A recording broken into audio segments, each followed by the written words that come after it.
Hello, everybody. Welcome back to Go Spartanburg. This is the podcast where you can learn all about what's going on in Spartanburg. Today, I am at the Spartanburg Area Conservancy. Conservancy, That's sometimes known as SPACE, and I'm here with the head of the Space Force, Sam Parrott. Sam, welcome to the show. Hey, thanks, Mike. Yeah, my name's Sam Parrott, and I'm the new executive director at Spartanburg Area Conservancy. I grew up in Spartanburg. So I've been here in this position for about 3 months, but, was born and raised here. Went to Spartanburg Day School, went to Wofford College. So really happy to be back in Spartanburg and excited about this opportunity. Okay, when did you finish Wofford? Graduated from Wofford in 2015. So when I graduated from Wofford, I went and had a bunch of great professors, people that I'm actually getting to work with, through space now, which is really gratifying. But I got an internship through Wofford in Arizona upon graduating, working for an ecological restoration group. And worked there for the summer after graduating. Worked in Colorado for a little bit after that. And, my first full-time position was, after working out west, I moved back home and interned for space for a few months while looking for my first kind of real first-time job. And got a job working for a land conservation organization, a land trust like space in North Carolina. Wanted to move back to the southeast to this area, the Carolinas, because, it's the area that I know the best ecologically, and it's close to home. So got a job at what's now known as Three Rivers Land Trust in North Carolina, and I did work there for the last 6 years. And when this job opportunity came available, I jumped at it just to get back to Spartanburg. I mean, that's why the primary reason why I took the job is, I see a lot of opportunity for conservation work here. I see a need for it, and I love my hometown. So, What did you study at Wofford? I was an environmental studies student. Okay. Was John Lane still there? He was. I had a bunch of classes with Dr. Lane, John Lane, and Kay Savage, and Dr. John Simmons, who was kind of a mentor to me at Wofford. I was in his first class after he retired from medicine and came and taught a health and the environment class at Wofford that I really enjoyed. So I know John and Dr. Simmons as yeah, well. yeah. And then Kay Savage still works over at Wofford and is a great supporter of space and what we do as well. So really fortunate to have all those wonderful professors at Wofford who are still kind of community leaders, conservation community leaders here in Spartanburg. Okay. For those who don't know, and I'm hoping that maybe a few people learn something off this podcast, tell us exactly what space does. Yeah, it's a good question. So yeah, I definitely think there's a misconception to a degree about what land trusts are and what they do. Land trusts are nonprofits. So we are local nonprofit organizations that our primary focus, there's over 20 in the state of South Carolina. There's 26 in North Carolina where I came from.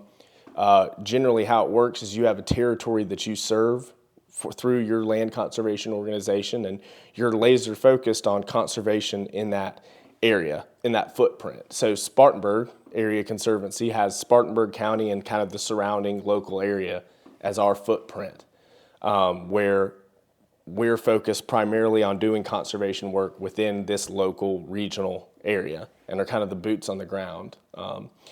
So, there's a lot of nationwide, worldwide NGOs. You can think of organizations like the Nature Conservancy, TNC, or Audubon. For the hunting community, Ducks Unlimited, and National Wild Turkey Federation, organizations like that. And I think probably one of the best ways to explain what we do is in many ways, those organizations, those worldwide, nationwide organizations, they have money that they raise that goes towards conservation efforts. For Ducks Unlimited, it would be, we're going to take some of the money that we raise and it's going to go to purchasing or protecting waterfowl habitat, laser focused on waterfowl, right? and I'm a supporter of those organizations, and I write my check. But when I write my check and I send it off to Ducks Unlimited, I know that that money's not going to Spartanburg. That money's going to the prairie pothole region in Canada and protecting this breeding ground for waterfowl. What makes local land trusts like Space different is somebody who supports Space or your other local land trust wherever you live.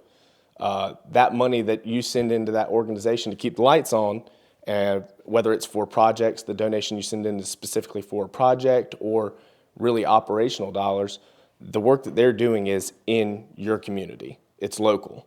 So I think that's one thing that really drew me to working for a land trust like Space and the organization that I worked for before is, these local land trusts, these community land trusts like Space are really the first line of attack on protecting lands here in your regional community, in your local area. And there's certainly a need for it in Spartanburg. But that's kind of the big picture. Let's talk about how Space conserves land. I think since starting this position, I've had a lot of people that say, oh, we love Space. We love the Cottonwood Trail. And in many ways, that's a great thing to be known for. But there's, I think, a misconception that Space is just an extension of Parks and Recreation to a degree. And that really all this organization does is purchase land and open it up to the public for recreation. And that's one facet of the work that we do, but we do more than that. Really, when you're protecting property, and when I'm saying conserving property, there's kind of a few different avenues that we do to protect property. The first would be acquisition. That's acquisition for identifying and finding properties that we deem to be, really there's 4 criteria that I think are extremely important. Maybe actually there's more than that, but when our board is looking at a project to follow, we have a scorecard of basically checking boxes on, does this property have blank? And the big ones that we're looking at is, does this property protect water quality? Does it provide a riparian buffer to our streams and our waterways, which obviously has a lot of implications for our drinking water, our quality of life. So that's important. Does this property have and protect wildlife habitat, rare and endangered species? That would be one thing that would score high on our scorecard. Does this property, is this a family farm? Is this property, one big one would be, is this property contiguous or located adjacent or near to other conserved lands? I think to our board and myself, I think it's really important to build complexes of conserved lands within our community so that it's not just donut holes in a sea of development that's green space, but building larger complexes of conserved lands that are, green space, wildlife habitat, cover some of those bases. Another thing that we look at when conserving a piece of property is it a scenic view shed, an iconic landscape? And, that goes from this project right here, which we'll talk about in a second, that has very iconic landscape, but also I think something that's kind of undervalued or underappreciated is, conservation of just simply green space. When you're driving down the road and you pass by a forest, there's something that affects your quality of life compared to new development, or clear-cut commercial business. There's something very pleasant, pleasing in our community to be able to drive past green space and know that it's protected. So those are a handful of things that we are looking at and the kind of properties that we're looking at protecting, along with areas that we deem would be great for public access. So one way that we pursue that would be identifying areas that we want to acquire, properties that we'd like to acquire. If we're acquiring a property, purchasing it, Space is actually raising the money to purchase that property and own it, or transfer it to an agency. We got to raise the funds to do that. And the ultimate goal is always going to be, for any conservation project, this property is not going to be subdivided in perpetuity. We want to keep it one contiguous tract. It's not going to be commercially or residentially developed. And then 3, if we're going to purchase it, the end goal would be public access on those sites.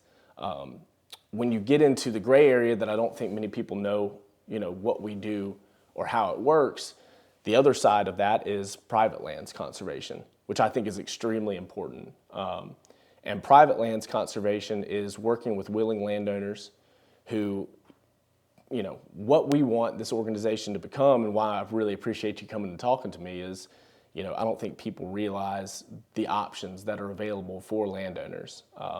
Right now in Spartanburg County, because I took this job because I love my hometown, another reason I took the job is Spartanburg's growing.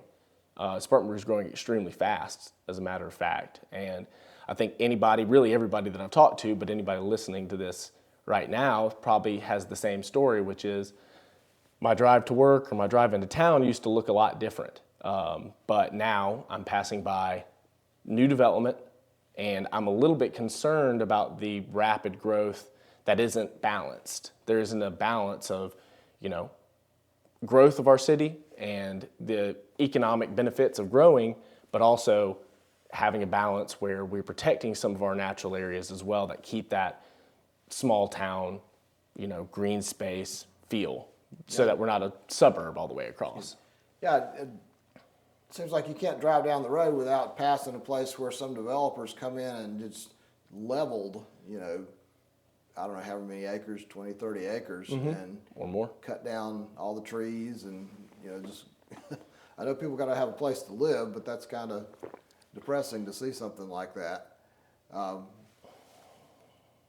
know, yeah. It's so, and really what private lands conservation is landowners are getting phone calls from developers, and as land values continue to increase in Spartanburg County, the offers are harder and harder to turn down.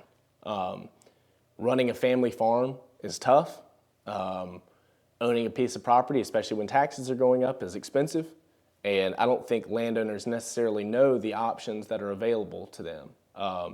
That's where space comes in. Really, I can only speak to my, last job. But how it worked at my last job and how it will work here is a lot of our conservation projects were reactionary. Landowners would call our office and say, I have a 150 acre piece of property. It's been in my family for 4 generations. I love this piece of property. I care about it deeply.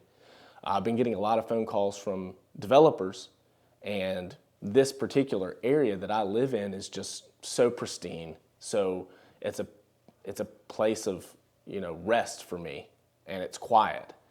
And my neighbors, we have large contiguous tracts, and we love this area. So what can I do to protect this piece of property? I don't want to see it developed. I'm getting these phone calls from developers, and I'm just trying to figure out my options. And what we'll do is, I'll go out and meet with that landowner and see the piece of property and see if it's a candidate for conservation, see if it's a good property that kind of fits into what our board envisions Spartanburg County needs, and we'll have a conversation, and I'll talk with that landowner and say, here's what private lands conservation looks like. Ultimately, the things that are somewhat non-negotiable on our end is, this property, what we're looking to do with a really nice piece of property that we're looking to protect is restrict subdivision on that property and restrict commercial and residential development. So how do we do that? There's a document that we draft here, and I'll work with the landowner to draft. They're flexible, but it's called a conservation easement. And with a conservation easement, what you do is, again, like I said, you're working with a willing landowner who wants to protect their property, and you're drafting a document that is flexible, that fits their desires and their needs for the property. So it's kind of a mutually beneficial document that meets the landowner's goals while meeting Space's goals as well. Space's goals at the very base level are, what we want to see for this piece of property, which is why the landowner probably reached out to us, is this property we don't want this property to be developed. We don't want it to be a commercial site. We don't want it to be chopped up into quarter-acre tracts and be new development like you were talking about seeing all over Spartanburg County. What the landowner, generally wants is, that property is going to remain private. It's not, by putting a conservation easement on that property, it does not mean the public has access to that property. So the property will remain private. The landowner can still farm it. They could still timber it and generate revenue to continue the farm through timber harvest. The farmer can still, or the landowner can still recreate on that piece of property. They can still lease it. They can still sell it. It's theirs. The only thing that's restricted through this legal document is that, it can't be commercially or residentially developed. And there's a lot of little things in there that are flexible. But again, when I've done this for 6 years, I'm pretty adamant about making flexible documents that you want to have a good relationship with these landowners, because when you put a conservation easement on a property, it's in perpetuity. It's forever protected.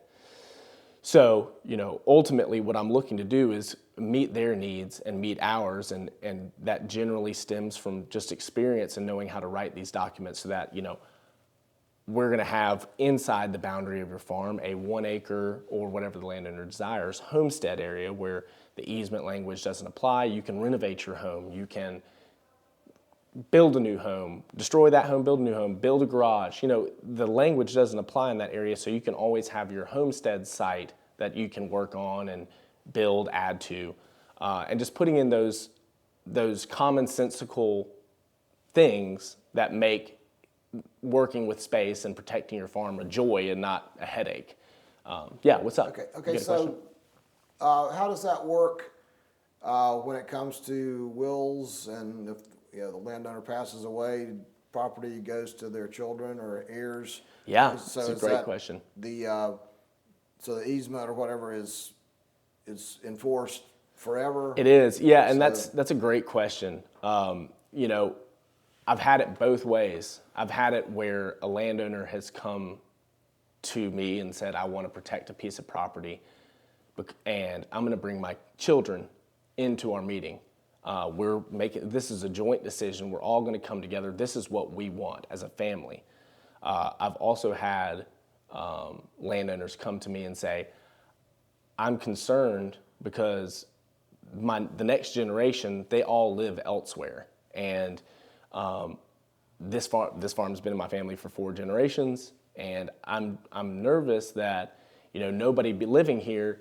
They're going to take the best offer they can get and split it up. And I bought this property when I was 24 years old, and I love it, and I'm really concerned about it being split and developed. So I'd like to talk with you about my options to protect this place before I pass. So I've had it happen both ways. If a landowner has heirs, and I tell everybody that I work with, I'm not a CPA, go and talk to your tax professional. But what a landowner can do if they have heirs that are looking to acquire that piece of property is form an LLC. And the stakeholders, or the people that are going to own the property in the future, are partners and own shares of the property. And we've had a lot of landowners do that, where they have 3 children. The landowner has 3 children, and they all are local. They all live there. They all love the property, and they all want to be owners in it. And they each have a share through this LLC of ownership of this property. And if one of them moves out of state, they can sell their share to the other 2 siblings, or however it may be. But that's one option for landowners. One thing that we kind of glossed over on private lands conservation is there's tax benefits to protecting a piece of property. So again, I've worked with all types of people. I've worked with true conservationists who are, I just don't want to see this place developed. I don't give a rip about the taxes. I've had other individuals who, it's a business decision for them. And they want to protect their piece of property, but it's got to make sense financially. And how the process works is, let's say we go in and we meet, the landowner likes the idea of protecting their property. We deem it to be a really sound conservation project and a piece of property that fits into our desires and goals for the community. One of the next steps would be that the landowner is going to go and get an appraiser who's going to appraise the value of this property. And a conservation easement appraisals are interesting in that it's kind of a 2-in-1 appraisal. It's what is this property worth at its highest and best value, which around here, 95% of the time is going to be commercial or residential development, and probably extremely high, just looking at the markets. And then what is this property worth with the draft of the easement that we've created now? Now that the property can't be subdivided, now that the property, not saying that we haven't signed on the dotted line yet, but this is just a draft of what that document's going to look like, and the appraiser looks at the highest and best value or highest and best use of that property and what that property is going to be worth if the easement was put on the property. And for simple math, you're usually talking like 50% reduction in the value of that piece of property in terms of like market and what it's worth. So the landowner then, that's the difference. That's the easement value. Let's say is 50%. The property is worth $1 million. With the restrictions put on it, it's now worth $500,000 because you can't sell it to a developer for residential development. That difference is the value of the easement, and that value of an easement, the space being a nonprofit, if you donate a conservation easement on your property, that's a tax-deductible charitable gift. Okay. So then all the tax-deductible charitable gift tax laws apply. 50% of your adjusted gross or gross adjusted income, adjusted gross income, AGI, is for I think it's 15 years now can be taken until you hit the value of that easement in tax deductions. So that's kind of the basics of how, the tax benefits of conserving your piece of property. So you get those tax benefits with the benefit of also, this property is still yours. It's still private. You can still do the things that you want to do on it beyond excluding, the restrictions that we put on that property jointly that we agree upon. But that's kind of how that works. I think another thing that's maybe not known is for really significant conservation projects across South Carolina. South Carolina has a organization, a state agency called the South Carolina Conservation Bank, and they get funding every year to conserve and purchase conservation easements and acquisitions across the state of South Carolina.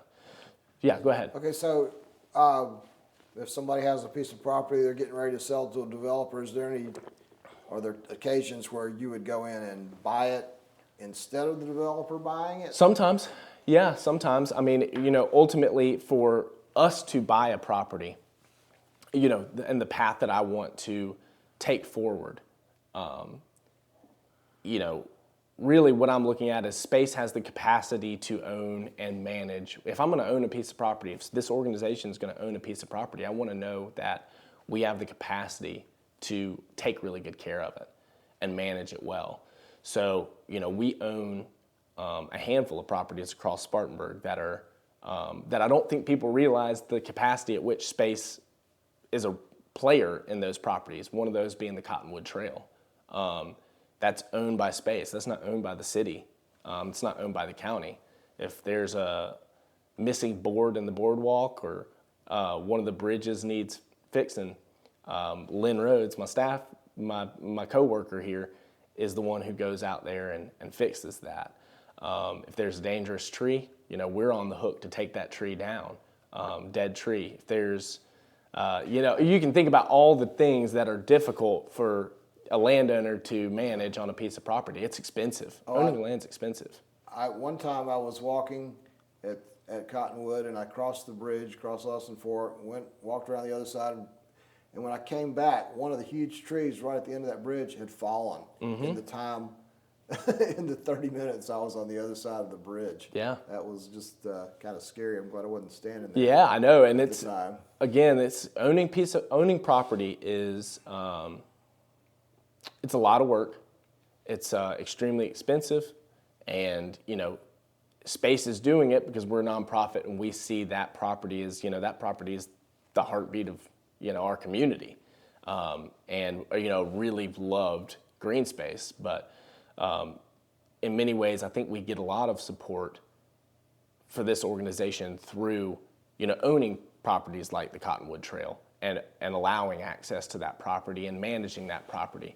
But I don't necessarily think people know the capacity at which how much time and money is spent by this organization to maintain that. So you asked a question, if a piece of property was up for development, and would Space go in and try to purchase that piece of property? And it just depends. It depends on if it kind of meets those criteria that we talked about, and if there's an ultimate takeout partner in mind. If there was a large contiguous tract that was adjacent to the Cottonwood Trail that was potentially could be developed, and we as a board and our organization saw the need to protect that piece of property, we could go in and try to raise the funds to acquire that piece of property and actually own it.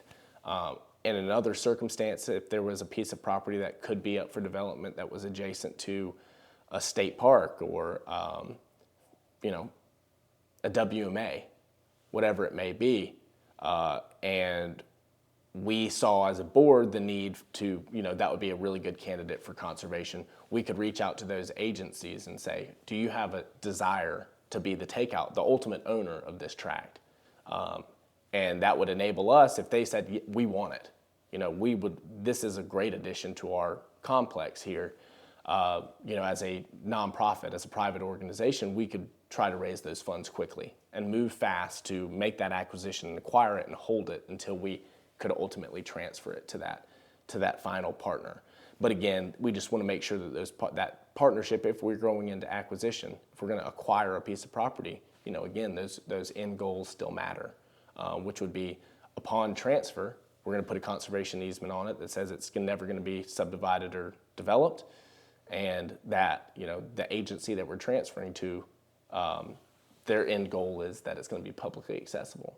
So for acquisition, same thing has happened in my past experience, and I'm sure will happen here in this new position, where a landowner calls and says, I'm getting a lot of phone calls for development, or development's happening and it's coming my way, and I really want to protect this area and protect this farm, and my neighbors want to protect their farm now before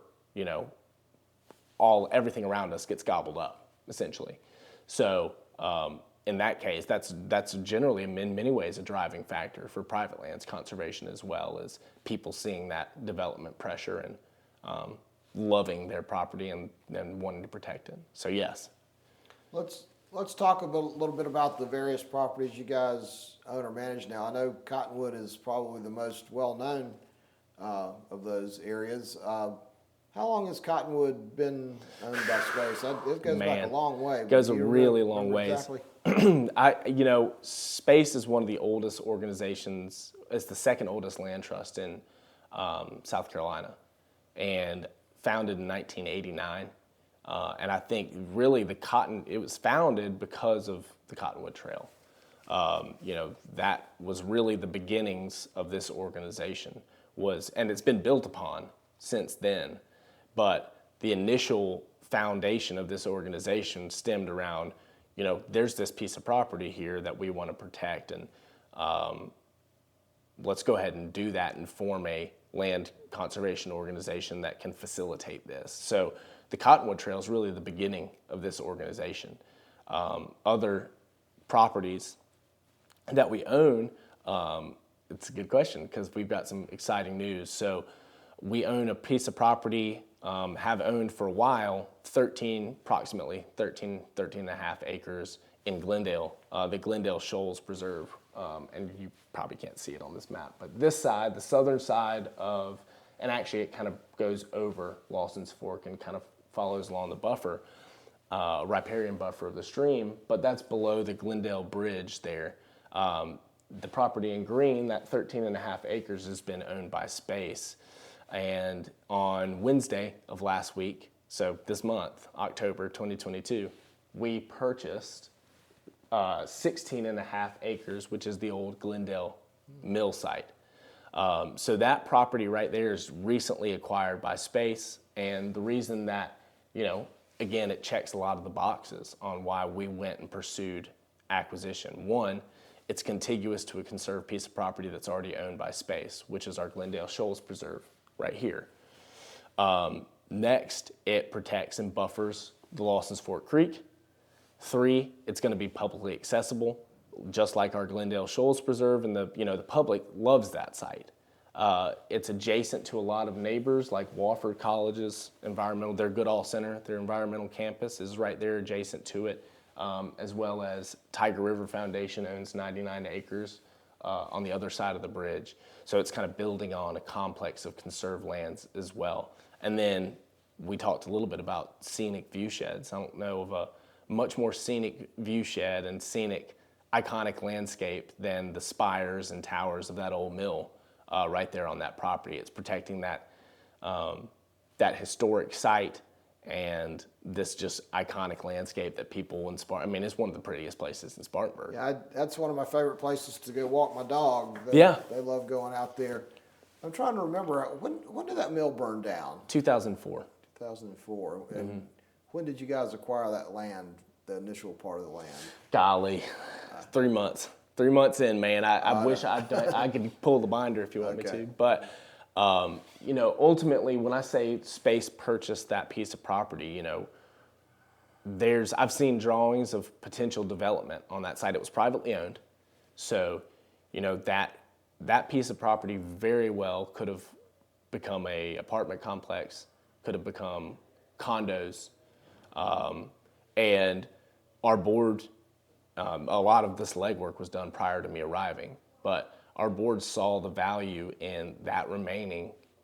People go there to get away, like you walking your dog. It's a nice, just beautiful, serene place in a small community, and that there's value to that. And go ahead. I know there's some trail if you go upstream from the dam on the left-hand side of the river. Is that a property that is ever going to be used for anything? So Glendon Cliffdale, is it upstream of Glendon Cliffdale? Yeah, you can walk up. It's not really much of a trail. It's really muddy, but you can walk up. There's a little bit of another shoals up there, a little bit of a rapid. So that's on, there's, like I said, upstream, Tiger River Foundation owns property. And that property is actually leased to Wofford as like a study area where they're doing, taking environmental students and using that site, which is cool. There's different uses on different tracks in that area, which is, one is being used by college students as a study area and furthering education. And then our complex there below the bridge is really an area for the public to enjoy and recreate on. And Is there gonna, when they finish that trail on Country Club Road, is that gonna connect into your property I've seen, somehow? that's another organization that I think is, great for Spartanburg, which is PAL. And again, I think a lot of people hear Space, and I've had a lot of people come and say, "Oh, Space, yeah, I love the work. I love the Dan." And we're two separate organizations, but we work together some as well. But I have seen some master plans of,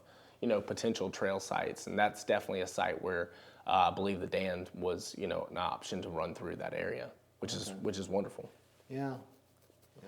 The one thing that bugs me about that property is all the people that go down there and leave trash on the rocks.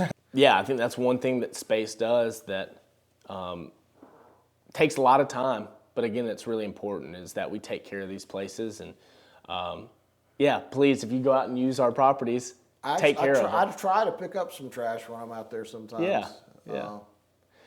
Let's see. I know we talked a little bit about Cottonwood. I guess your biggest challenge at Cottonwood is that giant field and keeping the grass cut as far as expenses, because that's however many acres of grass they got over there. And for a while there was the the frisbee golf, disc golf, of course, and that seems to have kind of gone away. There's a lot of expenses from a time perspective, maintenance.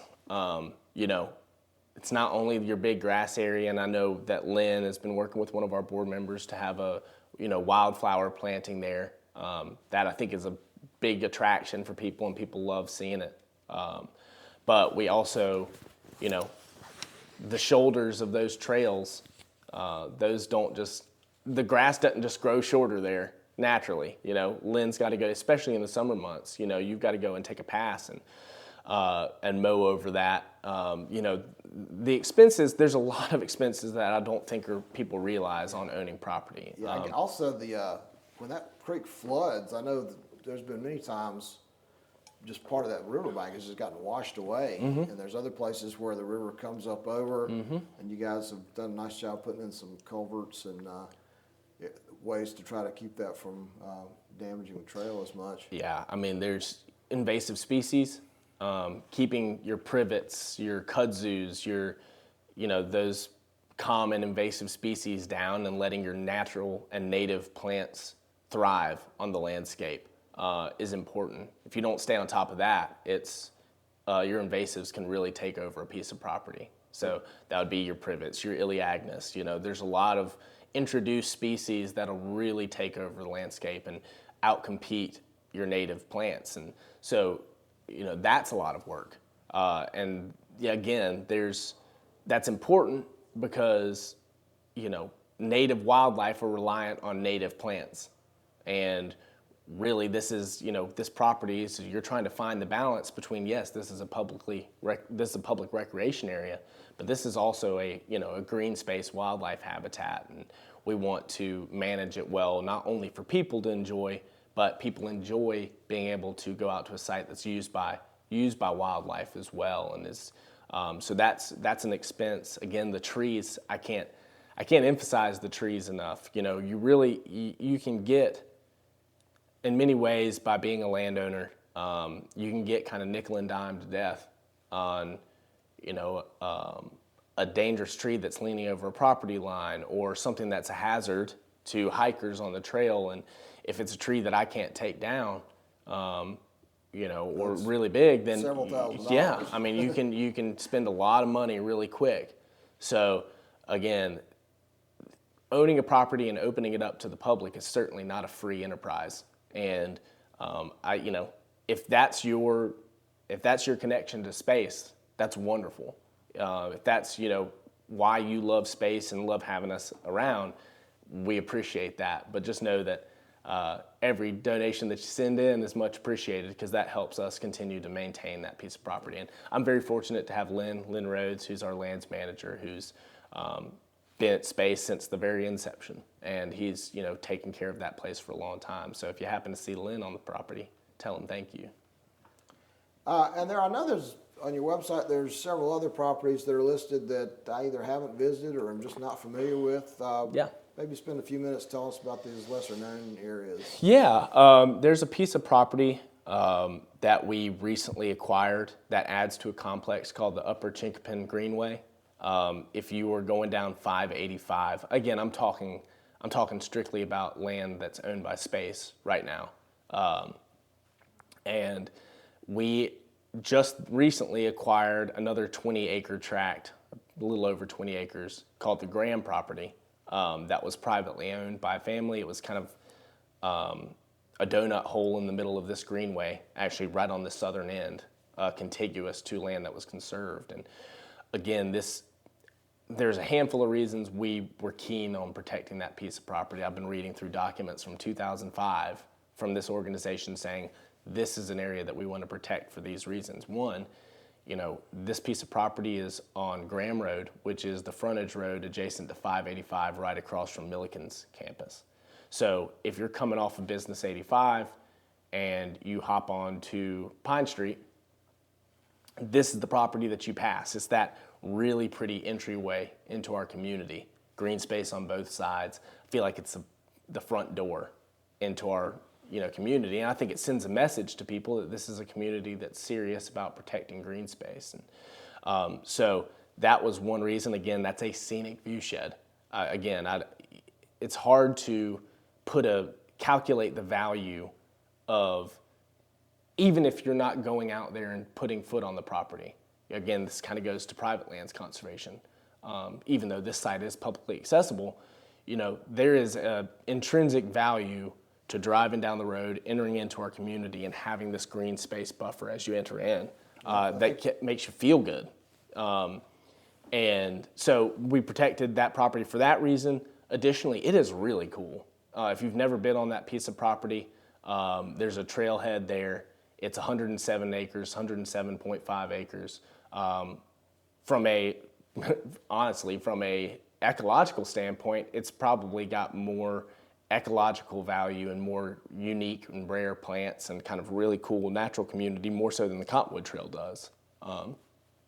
Again, it buffers on both sides Upper Chinkapin Creek, and it's publicly accessible and has a cool trail network. But I think to kind of get the full picture of what protecting that property looks like,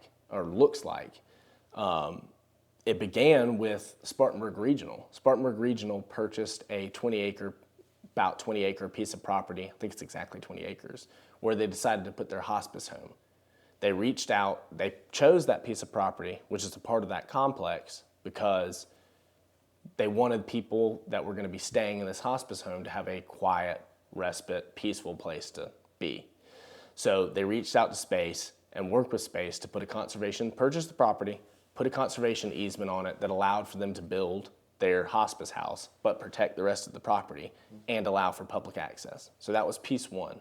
Then, with funding from Spartanburg Regional and Milliken, the Conservation Bank, a lot of these big-time partners, we purchased another tract that is adjacent to the hospice house tract, which is the beginnings of the Upper Chinkapin Greenway.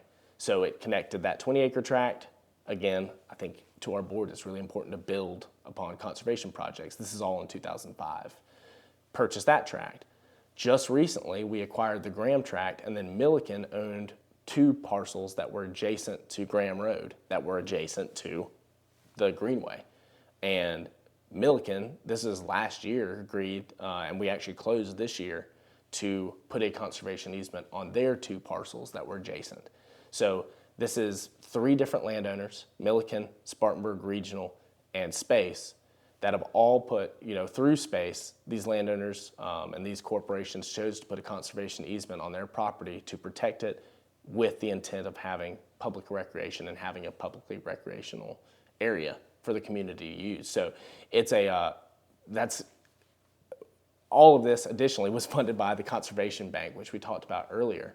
And I think this is, a really important point is I went to their board meeting first month that I started on the job, and they have millions of dollars to give out statewide.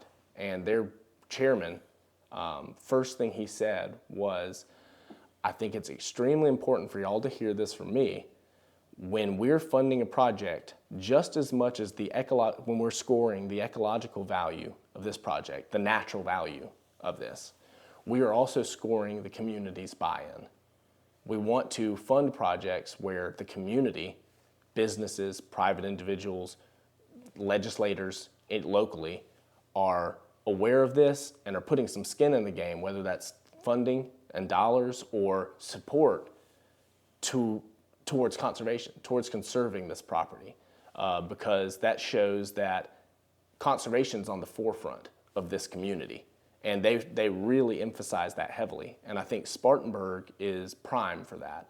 We have a lot of support from the legislative level, from the county, from corporations like Regional and Milliken and Wofford for this Glendale Mill site, and others. And then private individuals. We can talk about this Glendale Mill property. The acquisition of that site was funded. The dollars raised were raised through, Wofford contributed, Tiger River Foundation contributed, the county contributed, a host of private landowners and not even landowners, private individuals, conservationists, philanthropists,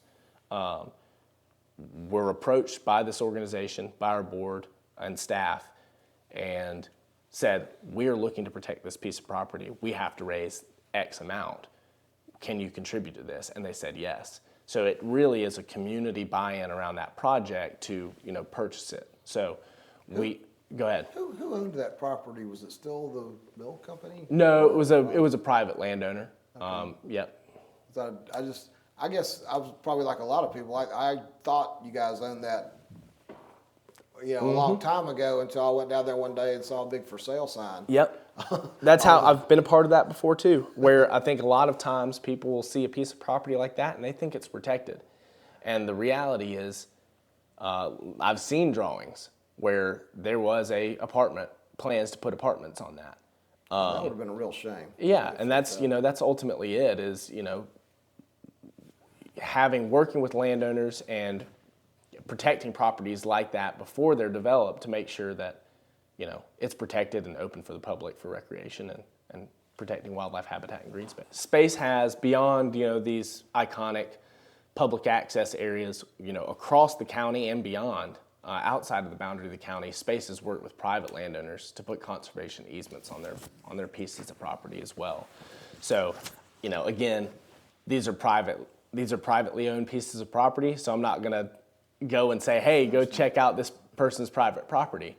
But again, I really want to emphasize that that's another side of what Space does, and that Space is unique in that in Spartanburg County we're looking to protect those kind of key tenets that we were talking about earlier, which is water quality, wildlife habitat, family farms, and areas that are adjacent to other conserved lands.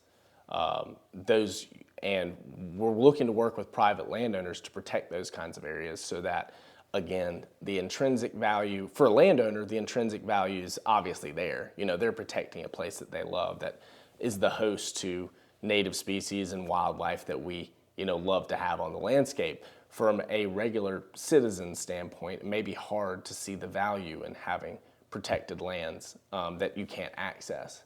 However, that's, if you're concerned about, driving down the road and seeing those developments that you were talking about earlier and seeing a lot of really places that you used to enjoy driving by that used to be green space that are now clear cut and new homes are being put on them,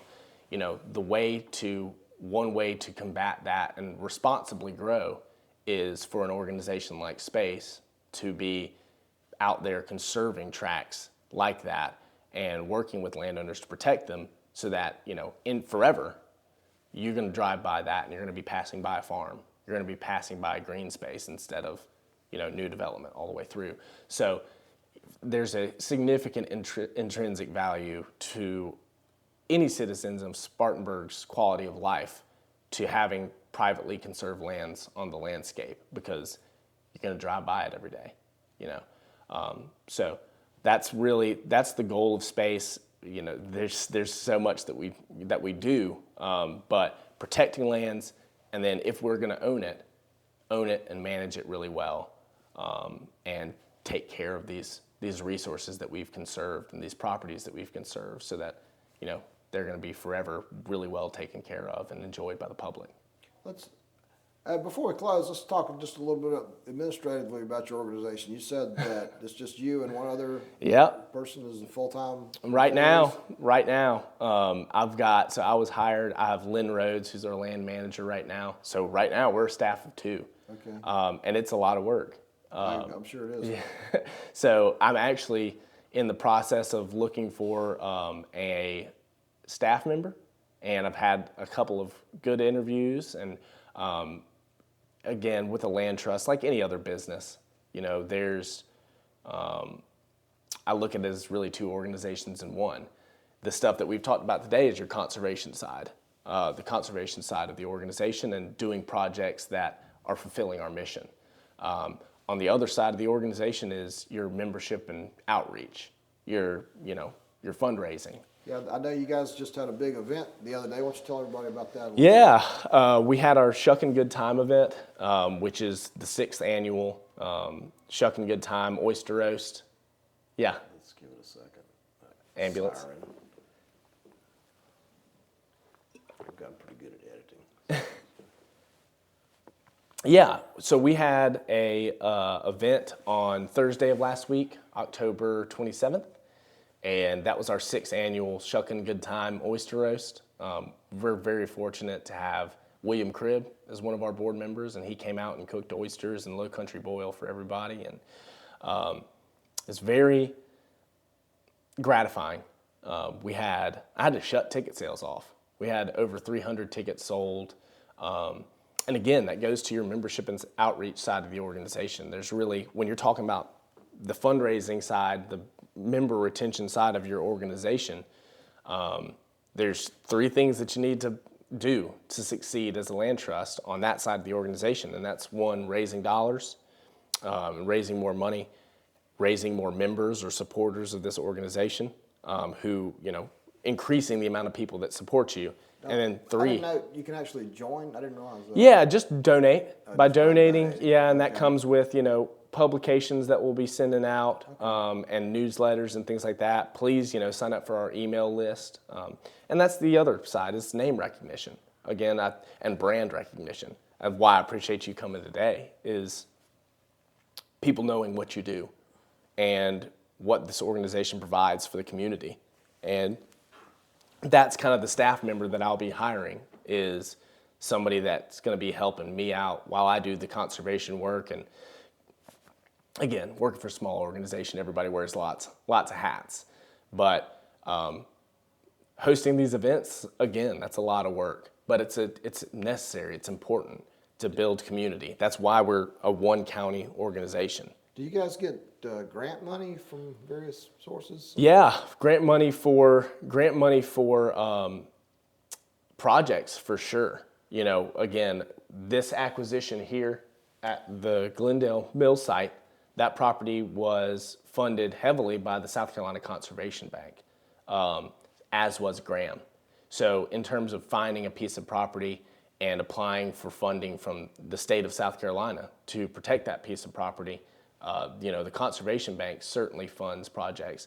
And then I know in the past, Space has reached out to, the county and city for ATAX grants and things, but it's generally project specific. We're looking to accomplish X, so we need X. So in terms of operational dollars, general operational dollars to keep the lights on and pay our staff salaries, and that's all money that's raised through fundraisers and through people supporting Space by donating. So go out and donate. Okay. Well, Sam, it's really been good to talk to you Yeah, today. you too, Mark. I've been walking Cottonwood for as long as it's been there, I guess, and I still learned a lot. Yeah, well, So, thank you. Glad to have you here, and look forward to great things going on at Space. Thank you very much. Tell us your website for people that want to get involved. Yeah, so SpartanburgConservation.org, CONSERVATION.org. Just do like me and Google it. Yeah, and my email is sam@SpartanburgConservation.org. So if you have any questions or want to reach out, feel free to send me an email anytime. I'm happy to answer any questions. All right. Thanks very much. Thank you.